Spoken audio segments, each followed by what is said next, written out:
It is being quoted by conspiracy theorists. They claim that amid this coronavirus crisis, Beijing is executing its world domination plan. On this show, we do not go by conspiracy theories to make our assessments, so we set out to look for the facts. What we found was most interesting, and we have that for you tonight. Let's first talk about the situation in China. What is happening in China right now? Restaurants, zoos, even the Great Wall is open to tourists. Not foreign tourists, because they may bring back the virus, but the Chinese are out and about. As we say in television, they're moving towards normalcy. Restrictions are being lifted, factories are coming back online, businesses have resumed in many parts of China. At this rate, China's businesses will be up and running in a few weeks. With the measures we have started to take, with the return of the work of the workers and the resumption of productive activities by the factories across the country, I think the Chinese economy is coming back to life. Coming back to life. They have a plan, revive the economy. What does this tell you? While major countries are struggling, China is already making a head start.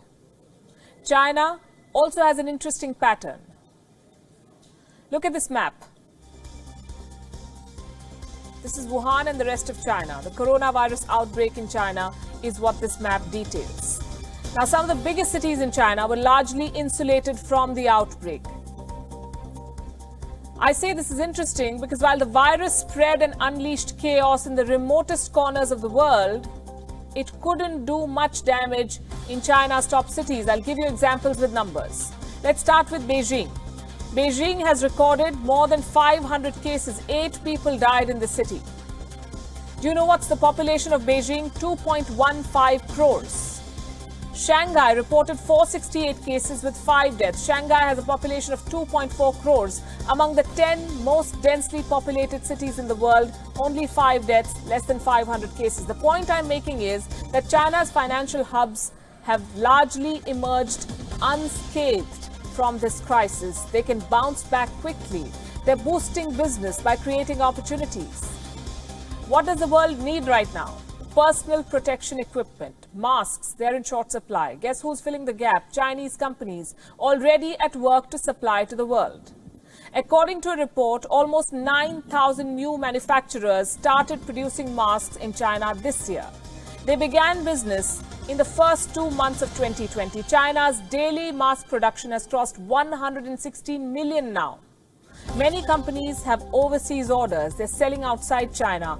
One of the biggest companies is Dawn Polymer. This is a Chinese company. It supplies the fabrics used to make masks.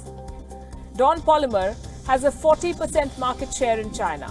And the value of its shares, the company's shares, has shot up by, listen to this, 417% since January. 417% in 3 months. The holdings of the company's founders now stand at a whopping $1.9 billion. The coronavirus crisis has only meant good news for their business. Here's another example of China creating opportunities from the crisis. Buying out distressed assets. Case in point, Australia. The Scott Morrison government is worried about Chinese companies taking over Australian businesses. Reports say Australia's Foreign Investment Review Board is now gearing up. Why? Because they fear takeover attempts from China.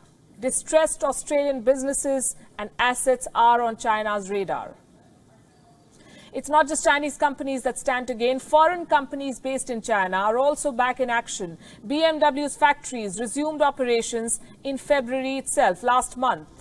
Fiat Chrysler has also restarted production. Foxconn has resumed work in its mainland China factories. Foxconn manufactures for leading tech giants like Apple and HP. Tesla's factory in China is back online too, reportedly with help from local authorities. Members of the Chinese government allegedly helped Tesla secure key supplies.